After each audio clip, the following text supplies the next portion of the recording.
Welcome to Clean Technology Opportunities in Canada and the EU and Experiences of Clean Technology Companies. Now, I trust you had just enough time to refresh your beverage or grab a quick bite, along with responding to an email or two. And now it's time for the Clean Technology Opportunities in Canada and the EU Experiences of Clean Technology Companies. Our objective in this session is to learn from clean technology companies that will be sharing practical advice, success stories, and testimonials from entrepreneurs in the field of hydrogen, fuel cell technology, and CCUS, or carbon capture and utilization and storage, with a particular focus on fostering entrepreneurial partnerships among innovative Canadian and EU companies. Now, please allow me to introduce our panelists. Jessica Verhagen is the COO of Hydra Energy. And prior to taking on the role as COO at Hydra Energy, Jessica also held senior leadership and executive positions at Axion Water Technologies and Ecosphere. Hydra Energy is the world's first hydrogen as a service provider for commercial fleets looking to reduce costs and emissions today with limited risk and no upfront investment. The company's innovative approach sources green hydrogen and provides clean fuel to fleets at below diesel prices, enabling a rapid and economical transition to cleaner trucking. In exchange for long-term discounted fuel contracts, Hydra quickly converts semi-truck fleets to a hydrogen injection system, helping operators optimize truck performance, fuel efficiency, and emissions reduction, regardless of payload and weather.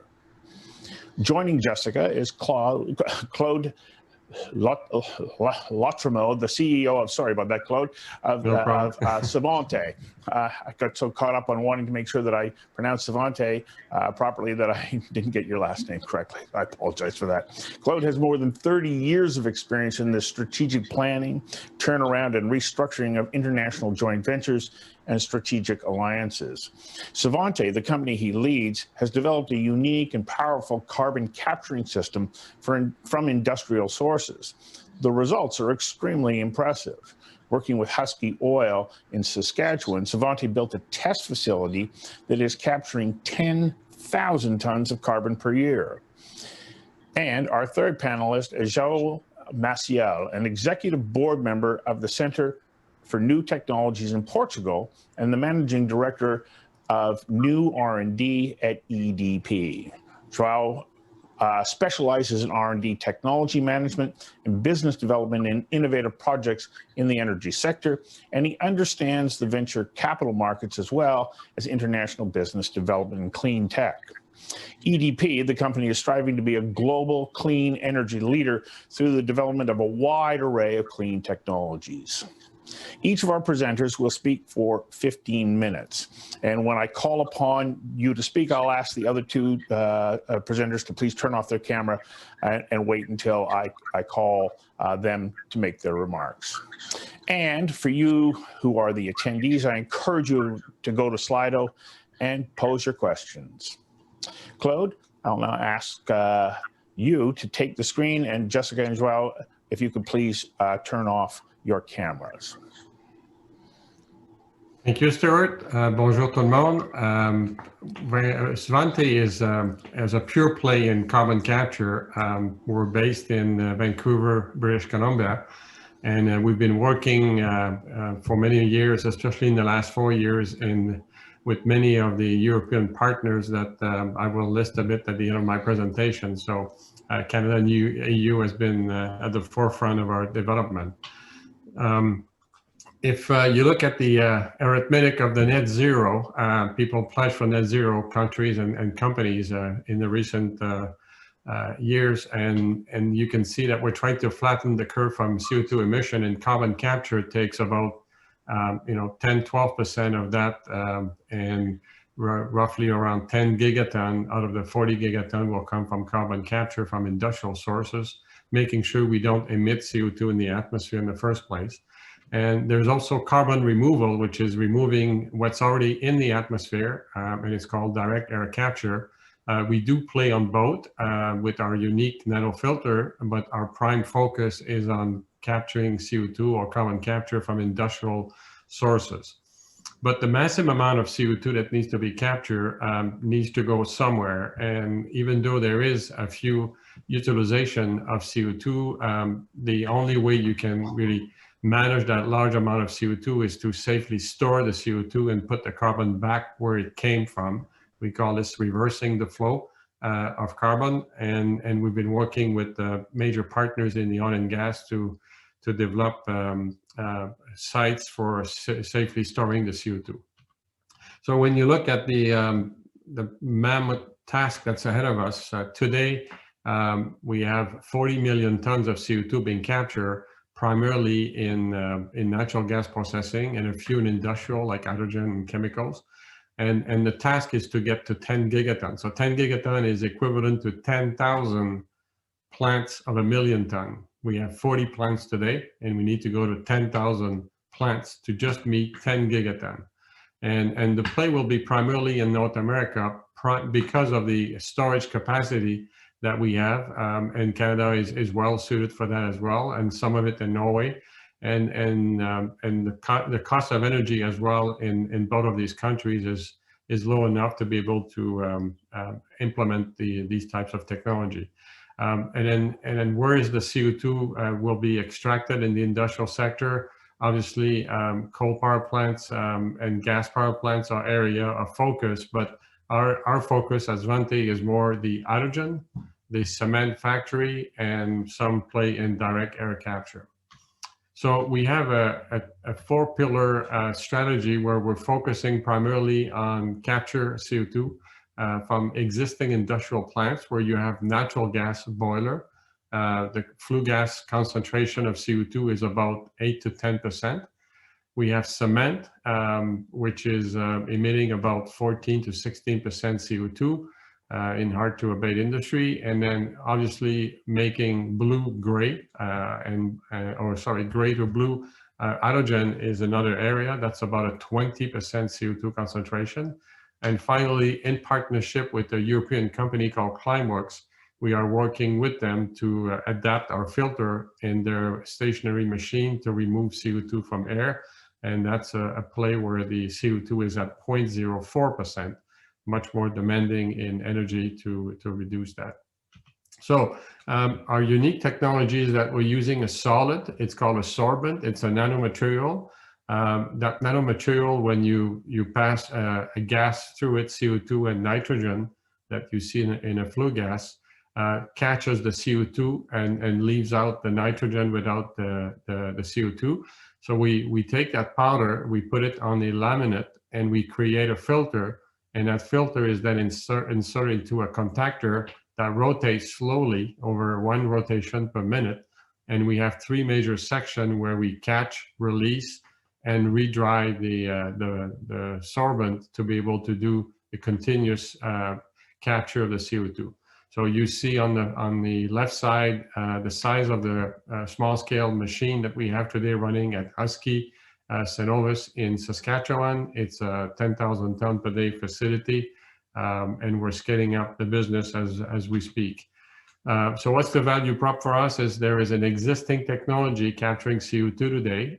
It's called a liquid amine, but it requires a very tall towers that you see on the right side.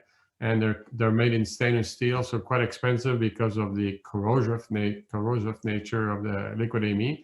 We use a single piece of equipment that is much smaller, and therefore we can reduce the capital investment drastically and the total cost of capturing CO2. So we have a demonstration plant at Husky that you see on the picture. So the building is where we have our system. The towers that you see on that picture as well are the existing liquid system that Husky built many years ago. You can see here the process intensification of our process. But the key is to get to scale, and we're currently working in partnership with many companies who have our European-based headquarters, and we're working now on a project in Colorado owned by LafargeHolcim. They have a cement plant there, and we will be collecting the CO2 from that factory and capturing it. And then Occidental, which is a US player in in the CO2 storage will be taking the CO2. And Total, which has been a sponsor for many years with us, is looking to see how they can play in that side of the equation. And they also bring to the table SunPower, which is one of their subsidiary doing renewable power, which is required for these types of facilities. So we're putting together all these partnership here to execute by the end of 2023 the construction of a plant. And we're trying to do this by monetizing the CO2 with a tax credit called 45Q in US that allows us to pay for the capture plant. So quite interesting. We have a second project we've done with LafargeHolcim in Vancouver, and in that plant we have a demo plant of a smaller scale, a 1 ton per day, and we're testing the system to make sure it works in a cement environment. And again, there we have partners like Total and Lafarge sponsoring that project. So just in summary, the purpose of this conference today is to talk about partnership between Canada and Europe. I have a list here that I made very quickly this morning, and so Total has been a long-term partner with us over the last 4 years. We have a joint development agreement with them where we are sharing openly the technology. We have a unit installed in France at their global research facility in Pau, and they're making SunPower available to us for projects in the solar in US. Climeworks is based in Switzerland, direct air capture. We have BASF, who's a partner in making the synthesis of the sorbent material developed by us. So they're a partner to scale up the sorbent synthesis. OJCI, which is the Oil and Gas Climate Initiative, a consortia of all the top 13 largest oil and gas in the world, Total, Shell, BP. Many of them are European based. Their fund is based in UK. They're a major investor in our company. LafargeHolcim, actually we initiated a discussion in Canada with Lafarge Canada, but quickly had to go to the headquarters in Europe, and so we have now a full-blown partnership with many people back and forth in US, Canada, and Europe about the cement.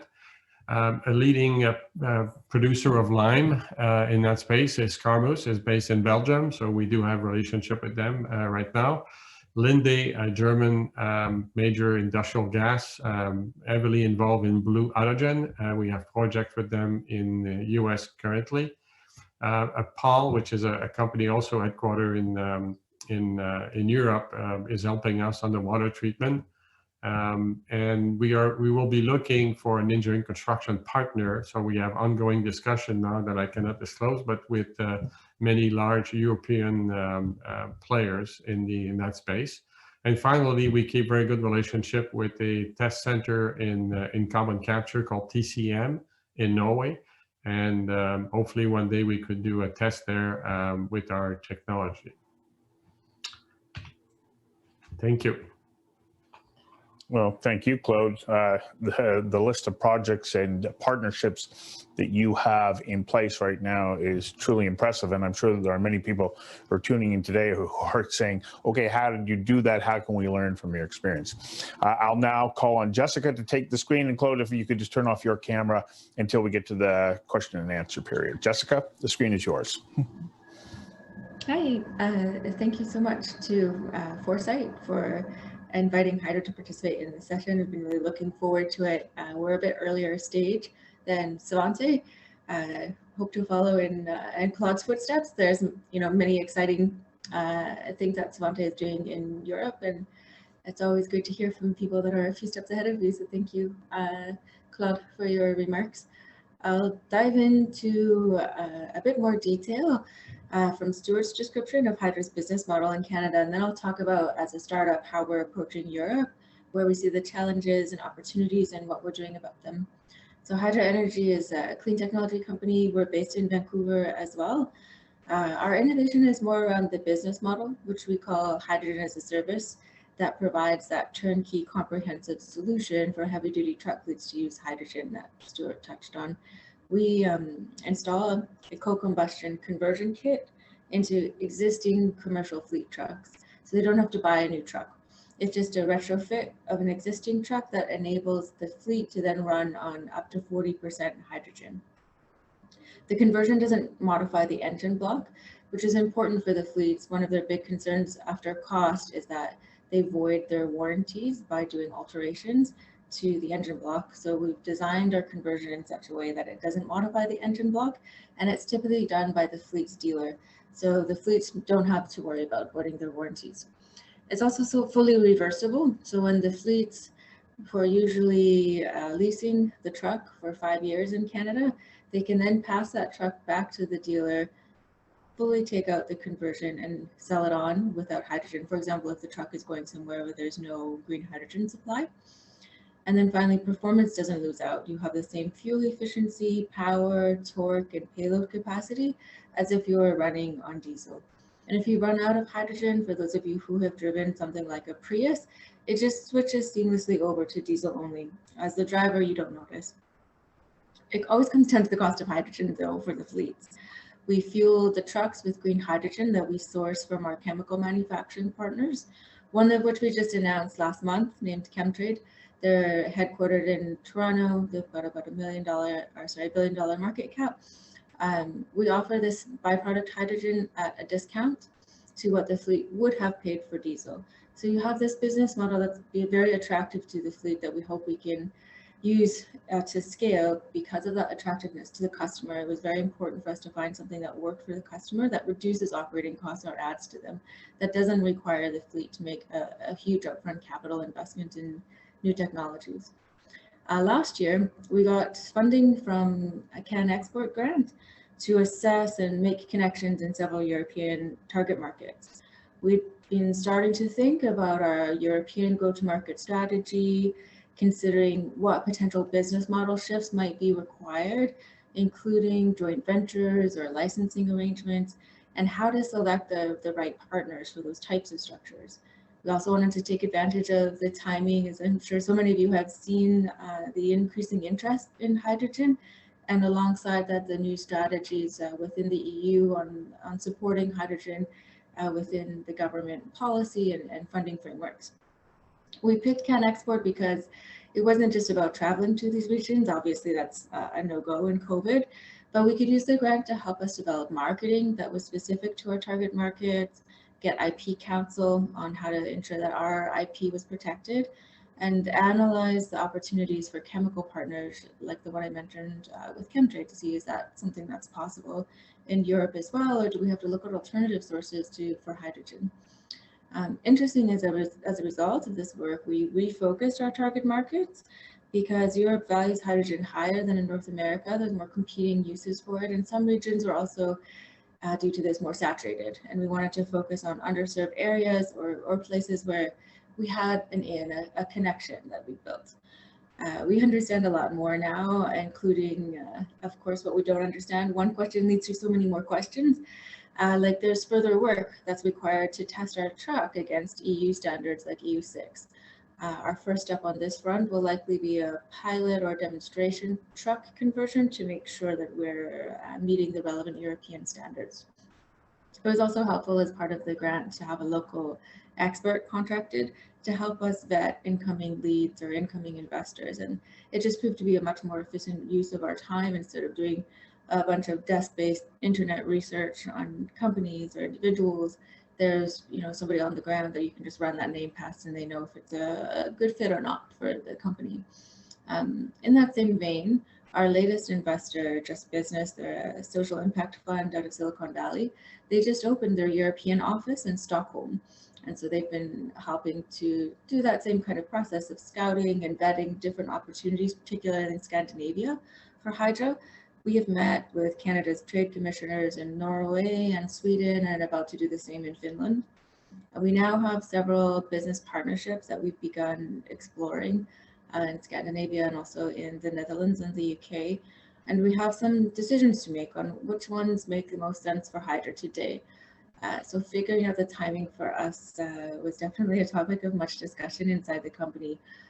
Do we stay focused on Canada or Canada and the US alone for the next 5 years, where there's a lot of opportunity to do build out the chemtrade partnership and work with other chemical companies, or do we take advantage of the timing I mentioned earlier, the support and interest in hydrogen in Europe?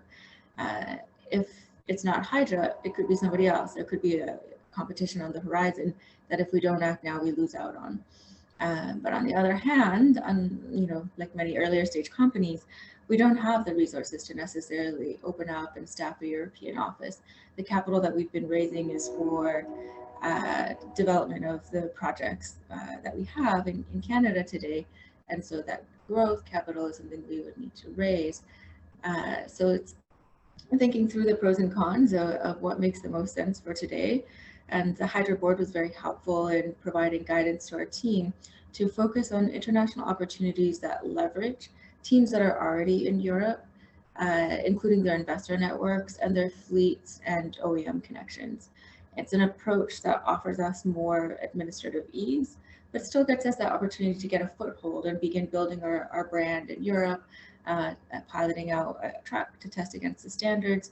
So we're grateful to participate in this workshop, and we hope it is an opportunity to gain further awareness for the people participating about who Hydra is, what we're looking for, and lead to some connections that will facilitate our entry into Europe. So thank you again for inviting us. We look forward to any questions that you might have.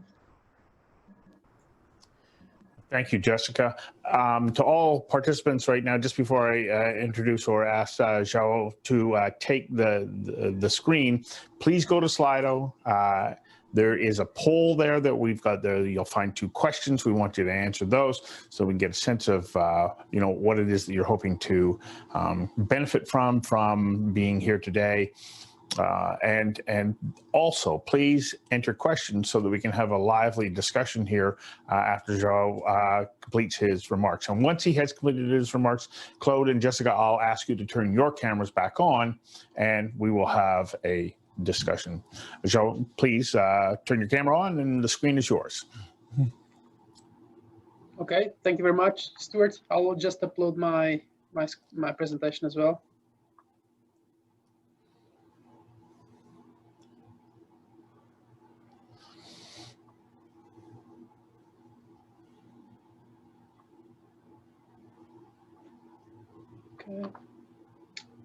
Okay, so first of all, thank you very much for hosting me, for having me in this session. Thanks to Canada and to the European Union for organizing this and for having EDP participating.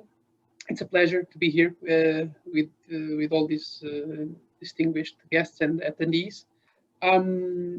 Well, my plan is to go through a little bit what is EDP, because I guess it's not known for all of us in our plans in, let's say, in this energy transition, clean energy journey, and then to talk a bit about the angle of research and development and innovation, as of course important to achieve that leadership in energy transition.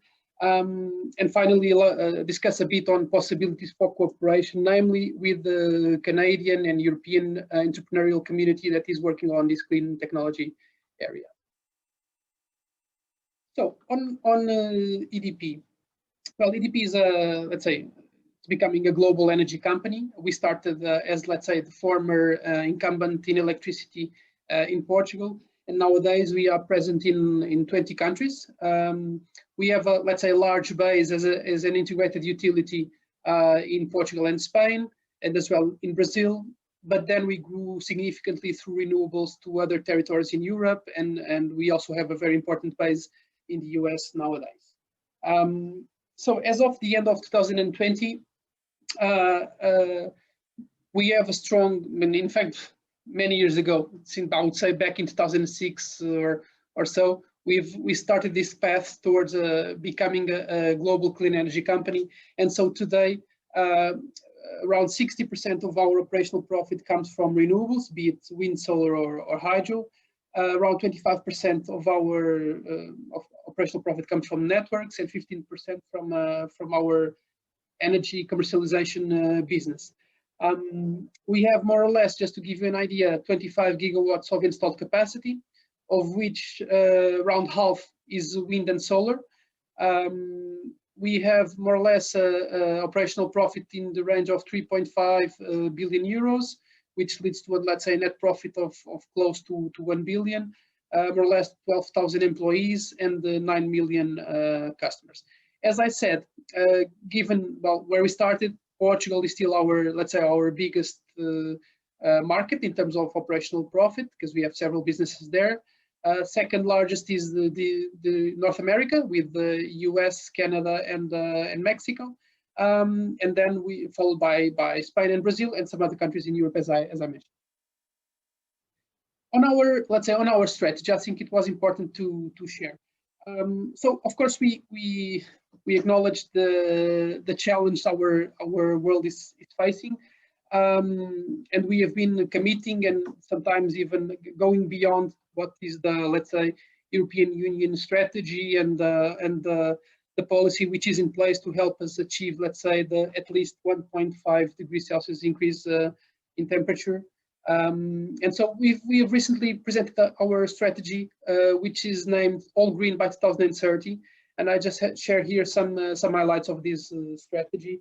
So we'll be investing around 24 billion euros until 2025 with a strong emphasis in renewables. We'll be adding 4 gigawatts per year in renewables as well, mostly wind and solar, which will mean that we will double our capacity in this period, and we will become coal-free. We have already closed very recently our biggest coal plant in Portugal, and in the following years we will close also plants in Spain, so we'll become coal-free. Regarding 2030, there's where I think where the ambition is even bigger, but we do believe achievable through innovation, of course. We'll have much more additions in renewables. We'll become 100% renewable. Also 100% dedicated to, let's say, to energy transition topics, and will become, of course, carbon neutral. I can elaborate this on, let's say, on Q&A if you have some specific questions, of course. One conclusion we have is that I mean, to achieve this very ambitious goal by 2030, we cannot continue with, of course, with business as usual, and that's where innovation and R&D has of course an important place. If we continue the same path that we had before, we as a society and as a company, we will not meet these goals. So we need to, of course, to change and to innovate. That's why R&D and innovation are so, I would say, so key. My research and development center, I work for a research and development center, which is in fact is a joint venture between EDP and CTG, which is China Three Gorges Group, which is our main shareholder. And so we have a platform in Europe and one other in China, so basically two R&D centers, and we work in several areas in the energy area with this, let's say, purpose to create possibilities. Create possibilities, let's say, to lead the energy transition. Of course, we have also the objectives to be. We are a corporate research and development center, and we want to be as good as possible in that role. So we work in several areas. I will go through them in a while. As I said, with this objective to create possibilities for EDP and for EDP business units. We do work a lot. I mean, we are, let's say, one of the pieces of EDP's innovation ecosystem, which is much wider than our research and development center. And our angle is to work on research and development, namely through competitive funding from public sources, namely from European Union, and to work with large international consortia, with other technology companies, with other utilities, with the universities, R&D centers, consultants. You know, all the entire ecosystem, trying to be as comprehensive as possible in the projects that we develop, so that we are in a way impactful and we help achieve these important goals that I've presented before. We also tend to be like a little bit like let's say, a gateway for technical talent for the group, because we, let's say, some years in advance we are exposed to new technologies and we're basically preparing the future engineers for the group. We are still somewhat small. We are a team of a bit more than 30. I guess we'll be 40 shortly, because we are securing some additional projects. But this is more or less regarding ourselves. This is it. The areas that we focus on. We focus on 5 main technology areas. One is called smart energy systems, and it is a lot about smart grids. smart grids, also the what has to do with infrastructure regarding electric mobility as well, transactive grids, the topics of interoperability between grids, clients, and all the way from, let's say, from appliances all the way to the TSO. We do work a lot on interoperability issues, and also some topics of circular economy regarding this topic of grids. One second area, which is positive energy communities. This is where basically we work with topics of smart cities, smart buildings, energy communities, and novel services for our client base. We have another area called renewable energy technologies, where we cover renewable generation, be it more like mature solar and wind kind of technologies, and in that case, working a lot on, let's say, advanced analytics, improved operation and maintenance, to improve the efficiency of our assets. But we also explore some more emerging technologies like floating offshore wind, floating PV, ocean energy, some innovative PV concepts. So that's a bit for that pillar. Finally, I guess the topic for today is renewables integration and flexibility. This is also one of the areas where we've been putting more effort. We are aware, of course, that variability will be one of the key words of the clean energy world, because of course of renewables and wind and solar, and so flexibility will be the other important keyword to cope with that variability. And this pillar here is where we work with, let's say, flexibility market mechanisms, energy storage, virtual power plants, green hydrogen, decarbonization of industries through flexibility mechanisms as well. So that's it. And finally, the last and fifth pillar is digital. So we work a lot with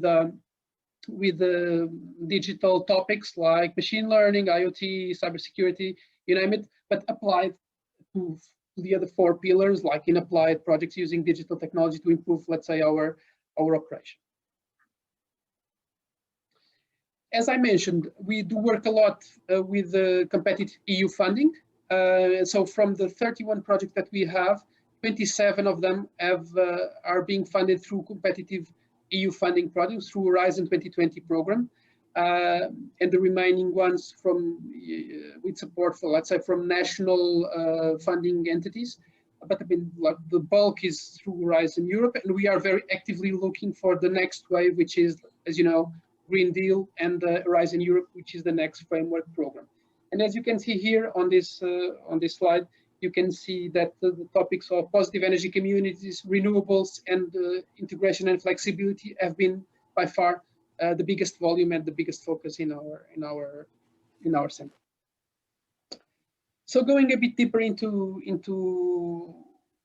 hydrogen flexibility, within our renewables integration and flexibility area, we've been working, let's say, since last year and a half on the topic of green hydrogen. We have been exploring a number of possibilities along the full H2 value chain, from renewable generation to hydrogen production, transport and distribution of H2, and of course on the uses. And a lot connected with the uses, we've been working with, let's say, with industrial clients on their decarbonization path. Namely, for example, there's a strong emphasis here in Europe, for example, in large infrastructure areas like ports and airports that could look in a way as living labs for testing different technologies. So European Union has been putting a lot of emphasis on this, and we've been exploring possibilities, for example, with ports and airports.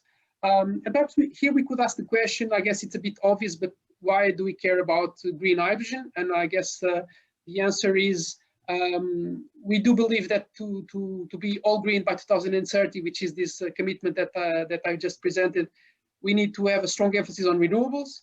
We need to have a strong emphasis on electrification.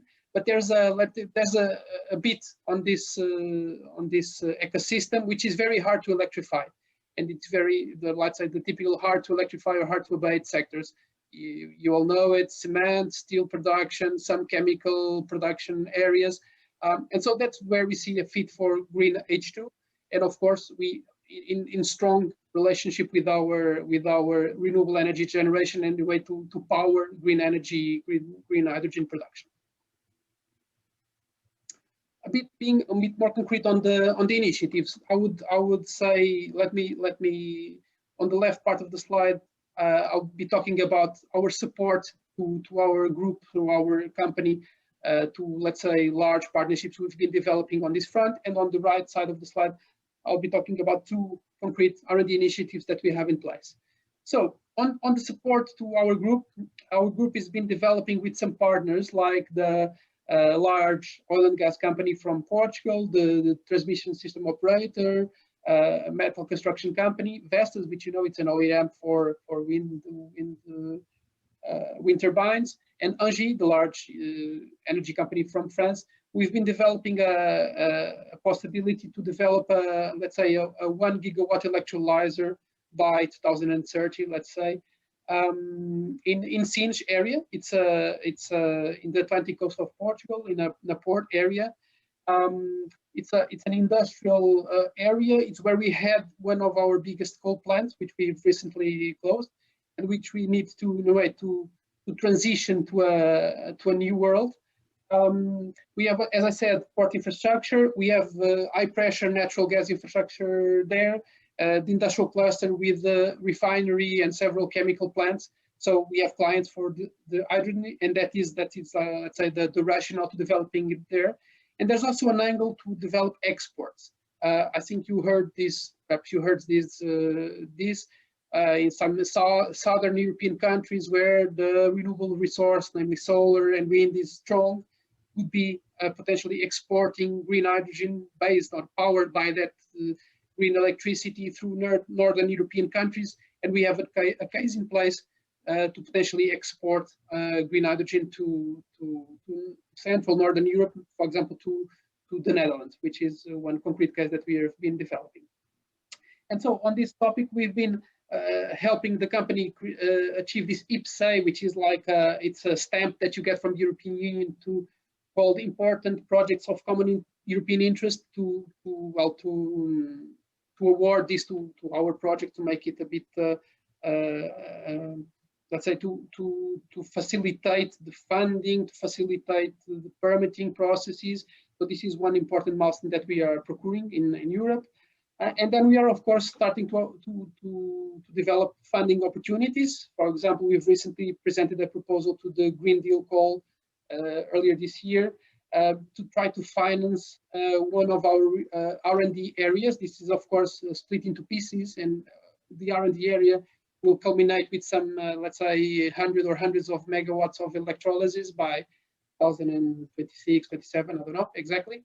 And this is trying to fund that specific bit. And also, we've been just recently awarded a collaborative laboratory for hydrogen in Portugal, where we put together all the green H2 community value chain in Portugal. And this has been just recently announced, and we'll be now developing this opportunity. On the R&D area, 2 topics. One, we're developing a 1 megawatt electrolyzer in one of our combined cycle plants. There was an opportunity in European Union funding to try to flexibilize the use of gas plants, of combined cycle gas plants. So we've used that opportunity to learn to build a 1 megawatt electrolyzer, to operate it, and then to look at a number of uses. Of course, co-combustion of that hydrogen and of other carriers is one possibility, but there are many other possibilities, as you know, much more, let's say, more noble uses for the H2, which we are exploring as well. The third opportunity I wanted to mention is Beyond Project. Beyond Project is a study, like an engineering study, where we basically are looking at the possibility to produce hydrogen offshore coupled with our wind farms. So we are exploring this possibility to do it offshore and compare it with, let's say, business as usual electricity production and transmission through electrical cables to shore. We are exploring other possibilities with H2 production offshore and transmission through hydrogen to land. Finally, thinking a bit on how could we, let's say, cooperate. I mean, my presentation has been a lot about R&D and R&D projects. So, of course, I do think that R&D and R&D projects is one key possibility. Traditionally, Europe has been, or European Union in its R&D framework programs has been presenting some concrete opportunities for cooperation between EU and Canada. So that is, I mean, one obvious possibility that we could explore. In some other cases, even in, let's say, straightforward European funded projects, which are usually driven or directed through European countries or European companies, if you have Canadian technology companies that have operations in Europe or that have partnerships with European entities, this is also, of course, a possibility to partner and work on research and development projects. But then I would like to raise your attention to another part which I have not explored too much, and I can explore on, let's say, on Q&A if this is of interest, which is the other part of our innovation ecosystem. We have several things that we do. We have a startup engagement program. We have an accelerator program through called EDP Starter, where we basically provide free co-working space. We provide acceleration, we provide pilots with our business units, we provide some training. So this is one, of course, one possibility to try to find interesting Canadian companies to attract to this ecosystem. One other is, for example, we run an innovation prize, a global innovation prize on Cleantech called 3 Electrons. It's with other 8 international utilities from Australia, from Singapore, from China, from the US, from many countries around Europe as well. And this is a global program. You have several steps in several countries. We tend to attract, let's say, an international entrepreneurial community. And of course, I would encourage as well Canadian companies to apply to this. I mean, of course, on Q&A, I can provide more details if you want to. We also do feel that having our people prepared to innovate is very important. We don't want to have, let's say, an innovation department. We want every one of us to be able to innovate in our daily work. And so we have a large immersion program for our business unit managers. We send them to Silicon Valley, to China, to Brazil, to learn with the entrepreneurial community and to be inspired. So this is, and we could potentially look at doing it in Canada if we find the right partnerships to do it. And finally, the last one I wanted to mention is venture capital. We have a corporate venture capital arm called EDP Ventures. We have basically 4 investment vehicles, 2 in Portugal, 1 in Brazil, and 1 in Spain. And we are investing in companies worldwide in many clean tech areas. And the topics of flexibility and res integration, green issue are for sure eligible. And I would then encourage the, let's say, entrepreneurial community, which is looking for VC from, let's say, from strategic investors like a utility company, to knock on our door, and we'll be very pleased to have you. As we have understood many years ago, that I mean, it's much better to work openly and attract the ideas globally than to work alone in our desks, because by doing that we wouldn't achieve anything. And we are really, really keen to work with Canadian technology companies. Thank you very much. Thank you. Claude and Jessica, I would ask you now to turn your cameras back on to join us here on center stage. To all of you participants, please send in your questions via Slido, or you can use the chat feature here or on Whova, and our team will get those questions and then pass them on to us. You know, Jessica, when I was listening to your presentation, you were talking about the fact that you are delivering a hydrogen solution to fleet operators, but one of the issues that comes up is, in this conversion, will you wind up negating warranties? And that raises the question. Yes, we have these concepts, these ideas, these innovative practices and products that we want to take to market, but with everything that we do, we have to work within the current market or create new ones.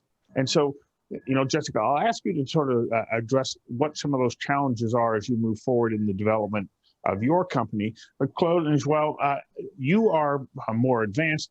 You've gone through this process. But what are some of the obstacles of you have conceived of something, you've done the research and development, and still you have to find that place in the market to make it work and attract the appropriate partners? These are challenging things, and then to do them cross-jurisdictionally. I know that I've given you about 14 hours worth of answers to give me here in this topic, but I think that it's important to understand, okay, how do we develop this? How do we fit it into the market? How do we reach across borders and make it work? And then how long should we expect for it to take? So Jessica, there, I've thrown down the gauntlet and given you a hard question to answer right out of the starting blocks, and I'm going to check Slido for other questions. Okay, great. Thank you, Stuart. Yeah, I think for Hydra, it was really about understanding the customer needs. Like I mentioned, talking to as many fleets as we could. So we really got to the crux of what would it take for a fleet to adopt the retrofit kit. Is it technology risk that they're worried about, cost that they're worried about? That's where we uncovered the warranty issue. And I think it's the same in new markets that we enter. Each one is going to be different. They'll always be concerned about cost, but there's different regulatory drivers for behavior. In the EU, of course, they have the EU hydrogen strategy, which is really focused on increasing the production of green hydrogen, and that needs off-takers. And so that may create some additional leverage through government incentives and regulatory drivers with fleets in Europe versus fleets here, or at least with the current regulatory environment here. And then I think as part of really understanding the customer's motivations for switching over, you need to understand what you're competing against. So in Hydra's case, the bulk of what we compete against is trucks that run on diesel, and that's really what we have to compare ourselves to. Whereas, you know, a truck that is a battery electric, that will be great when it's available, but it's not on the market yet. So it's, for Hydra, it's really fitting into that niche of there's nothing available on the market to buy right now that's zero emission. So how can we create an opportunity to still reduce emissions in the most difficult to abate sector in heavy duty trucking? And that solution gets you 40% greenhouse gas reductions off the bat. So I think those are some, you know, important ways that we think about market entry and understanding customer concerns. So Claude, can I ask you about that whole development process and how you wind up situating yourself in a market that maybe that wasn't there before, even though we collectively agree there is a need? How do you go about that process of, you know, introducing that, making it happen, and especially when you're doing it in different continents?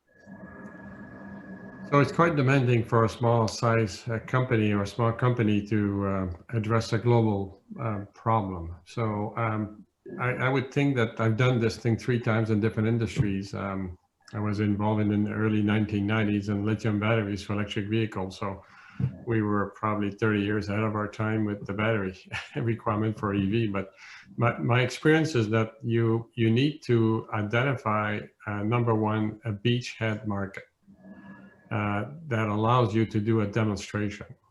So you need to take time to really identify where there's a market pull rather than a technology push for your technology, and where is it, you know, do you shine in terms of value proposition for that market.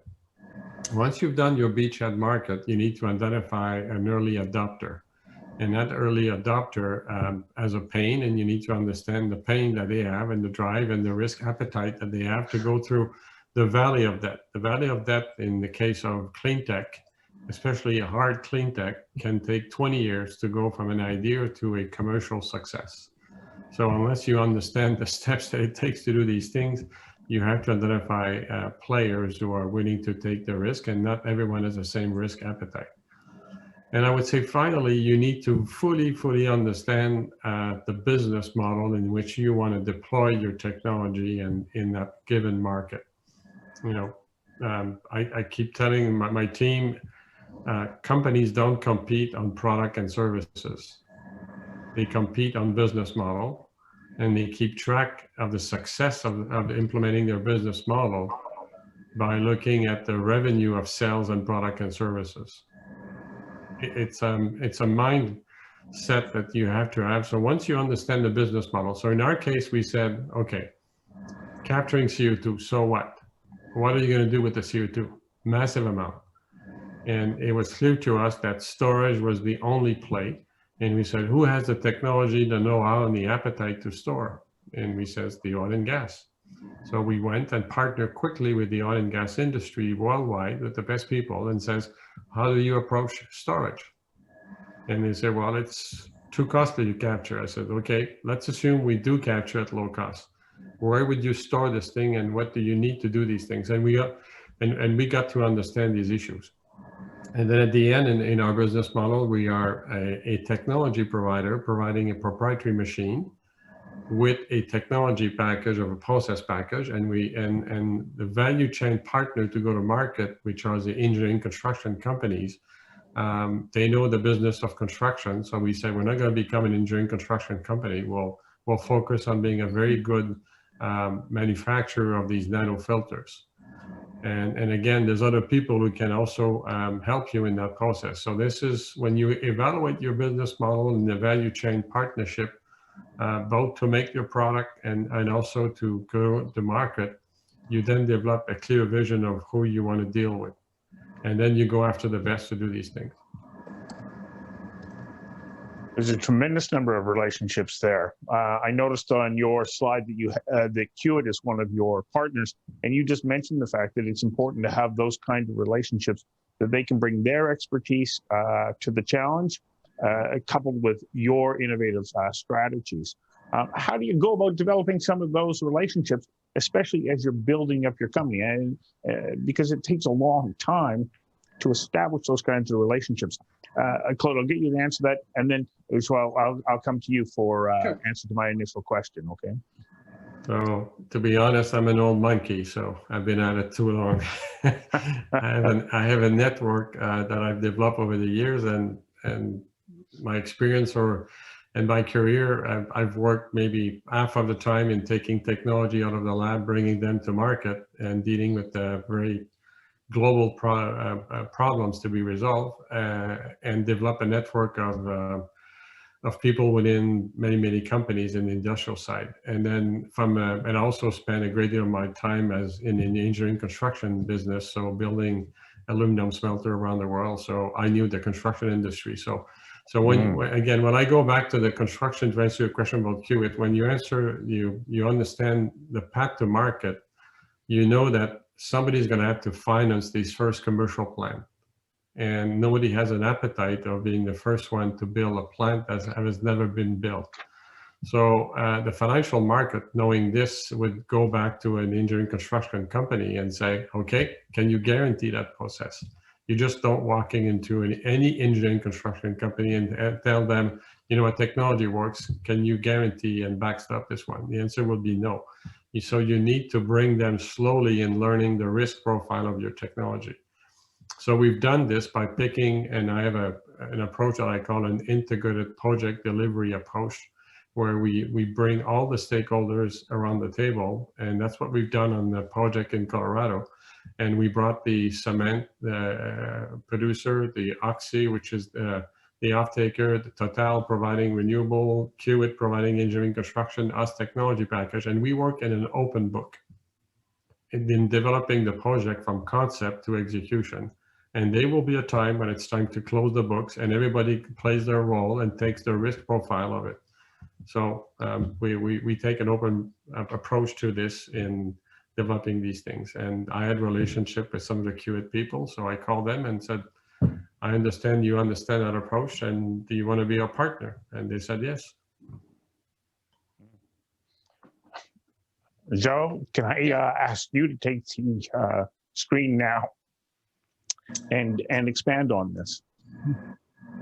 Yeah, I mean, I have a couple of comments. I mean, on the first comments from Hydra. Well, we're talking, for example, with some of these, let's say, hard to abate areas. I've been experiencing some of these sectors are a bit conservative, and there, for example, let's say the CAPEX is always a barrier, and in that sense, I mean, I do agree with Hydra and with the Svante that the business model is for sure of the essence there. And this concepts as a service, etc., that remove the CAPEX barrier, are for sure important and will be one lever to scale this up. On the most, let's say, the global question that you're putting, perhaps I would like to comment the following.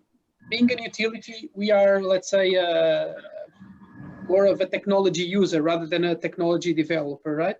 And so our role is to try to source good ideas, good technologies, good business models globally, and use them the best way possible.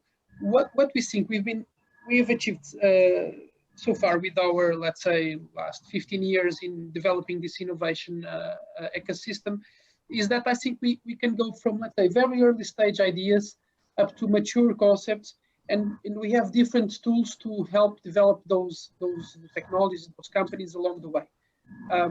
When we talk very, let's say, ideas, we have, for example, these innovation prizes where we are offering 200K, well, to $200,000 to good ideas, which are sometimes a bit immature. If this is a bit closer to market, and if you already see, let's say, a commercial exit in 5 to 7 years, we go for venture capital. But we can go even much more downstream to that. We have our business units are, in a way, I would say, educated to work alongside with the entrepreneurs. They are encouraged to do pilots. There is, in a way, some pirate money in the company to do pilots, to test new technologies. So I would say that we can cover a bit the full development cycle of these clean technologies, which, as Claude mentioned, is very long. We need to be very patient. We need to work with these tools.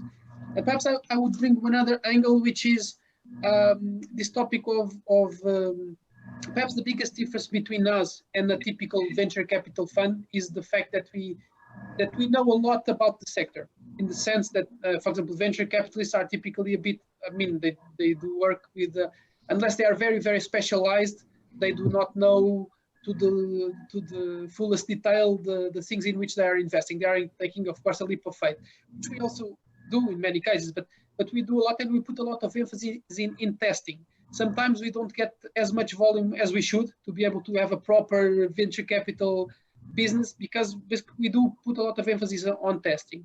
And I could give you the example of this free electrons program, where we are having a partnership with utilities from across the world, from, as I said, Australia, Singapore, China, US, Europe, many countries.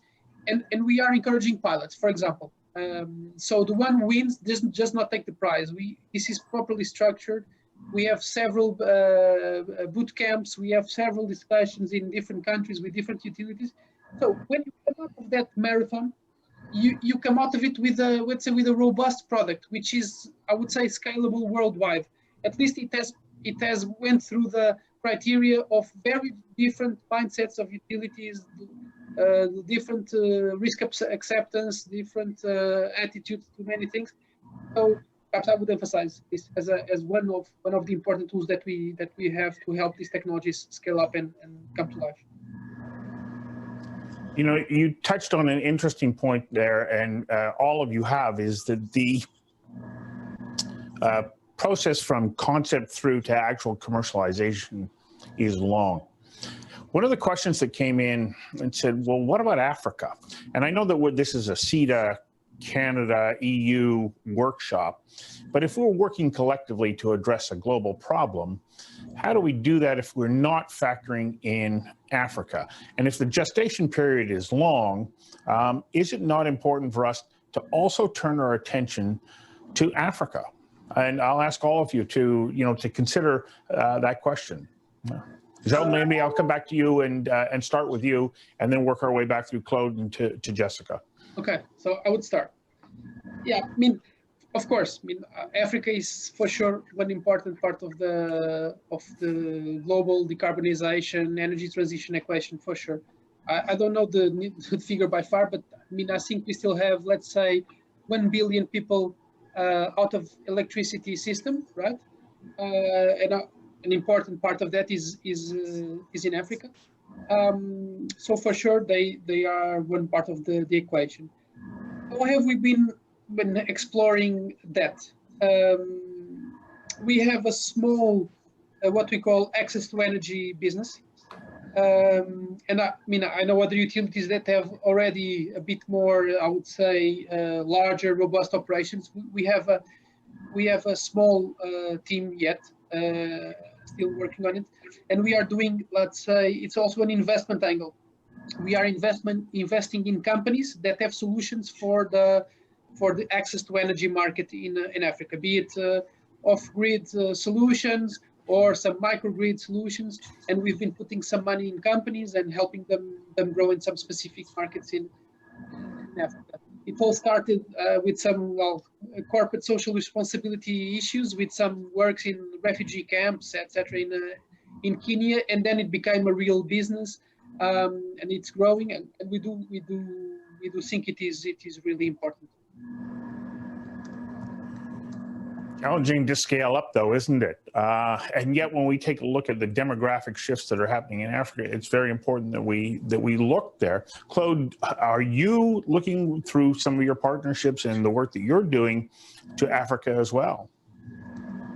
No, honestly, Africa is not in our playbook in the near future. I think the challenge is that even the debate between North America and Europe has been a long one internally, and we felt that we had to be focusing on North America because there was a way to monetize CO2 already in place. There was existing infrastructure for the CO2 pipeline. There was a better acceptance of onshore storage, which is a lower cost than offshore storage of the CO2.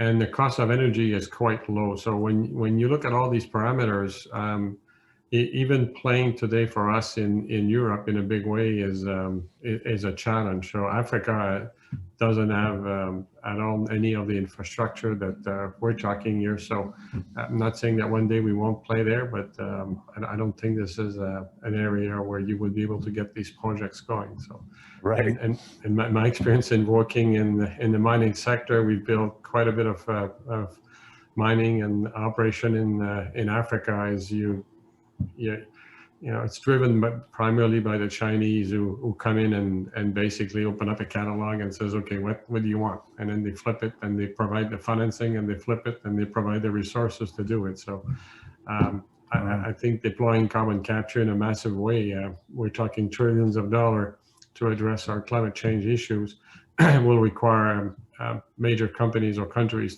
to basically support them in doing it in Africa. Well, that's my own personal experience. Jessica, does this all seem so remarkably daunting, especially at the stage that you're at with Hydra Energy?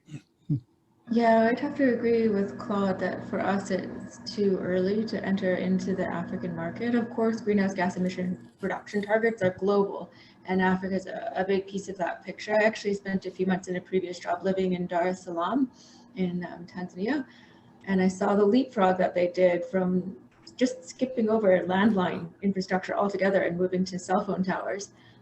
So I think there's some similar opportunities to move straight into distribution for hydrogen fuel, for example, rather than paying for the infrastructure of diesel. So I think it is a really interesting market, but similarly to Claude, it hasn't been our focus because there are some near-term opportunities in North America and Europe and more defined regulatory structures to participate within. So a very practical question from one of the participants: can they get a copy of your slide presentation? And then also a follow-up question to that is, what size of a project are you willing to consider? Are you only looking for larger projects or smaller? And I'll just extend the question back out to you, Claude and Jessica. Are you also looking, both of you, even though you're at different stages, are you looking for partnerships that you can explore at this point? Yeah, okay. So the first one is very easy, and the answer is yes. And I can even provide a bit more detail, which I had as backup with some more insight on this, let's say, venture capital area, etc., for us to share with the colleagues. Before answering to your question on the size of project, let me just go back one second for this topic of Africa. to emphasize one topic. In this new Horizon Europe program, the new framework program for the next 7 years for R&D in Europe, Europe is putting a lot of emphasis on public-private partnerships for Africa. I mean, not specifically for the topic of H2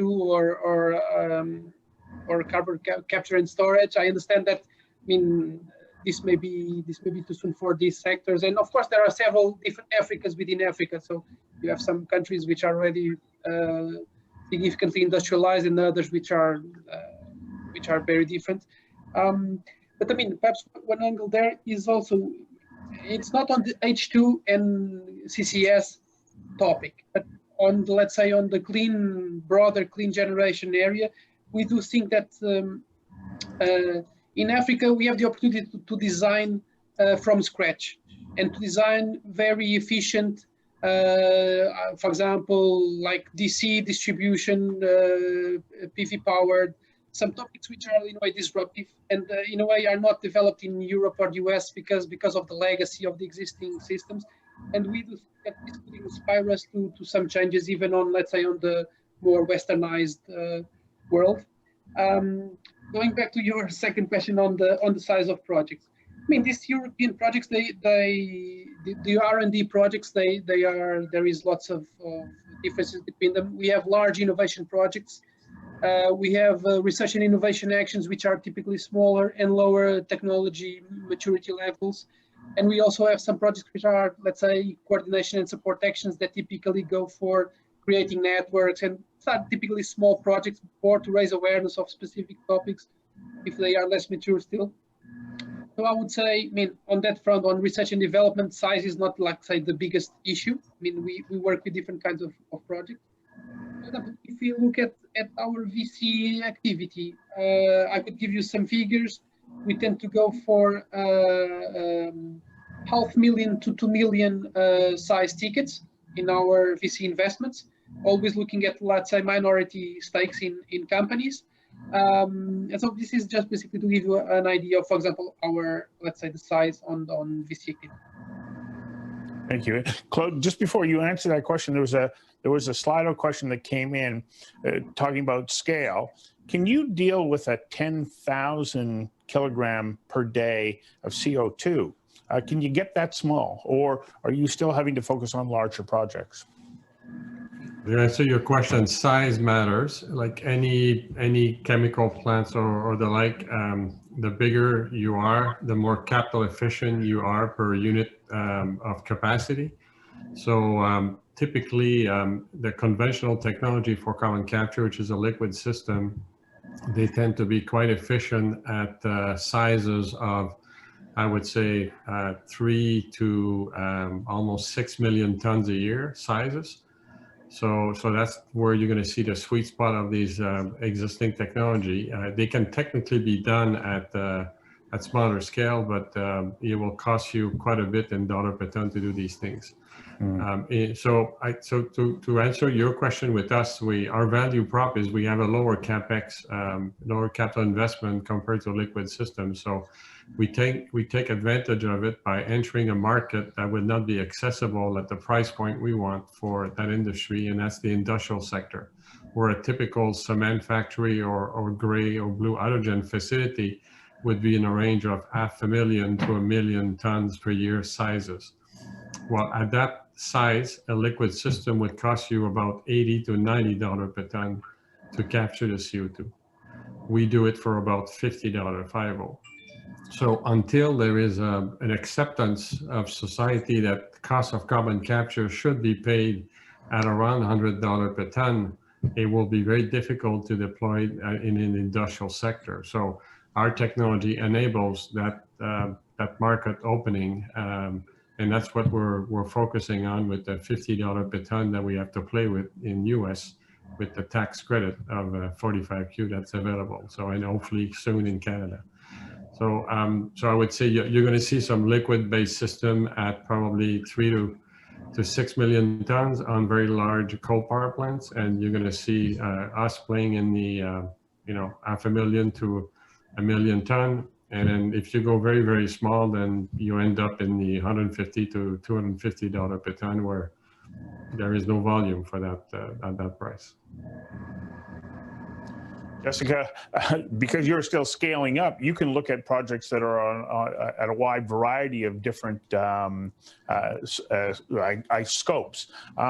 But how quickly can you scale up, let's say, if the demand increases rapidly? It's a good question. I think because we're so early, I was talking in my presentation about building out a pilot for one truck to make sure we're meeting the emission standards. To scale up from 1 to thousands would require us to work with partners. So coming back to your partnership question, Stuart, it's really about us finding the right partners to join forces with.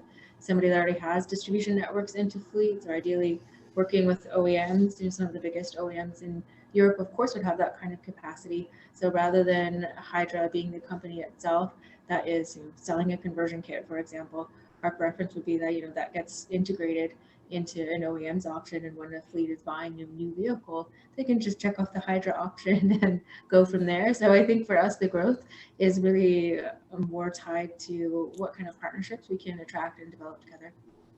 Mm-hmm. Well, thank you. Unfortunately, we're out of time. We're actually over time. I found this conversation to be very interesting, and I'm also happy to continue to see that there is this appetite to be building relationships, not just within our own continents or Canada and Europe, but across the ocean, and that we will collectively work towards finding solutions. Of course, they're going to be filled with many challenges. So we're going to take about a 15-minute break now. And when we come back, there will be 2 sessions. In room 1, we're discussing the experiences of Canadian companies building partnerships in Europe. And in room 2, the focus is on European companies building partnerships in Canada. We'll see you back here at 45 minutes past the hour. Thank you. Thank you. Thank you.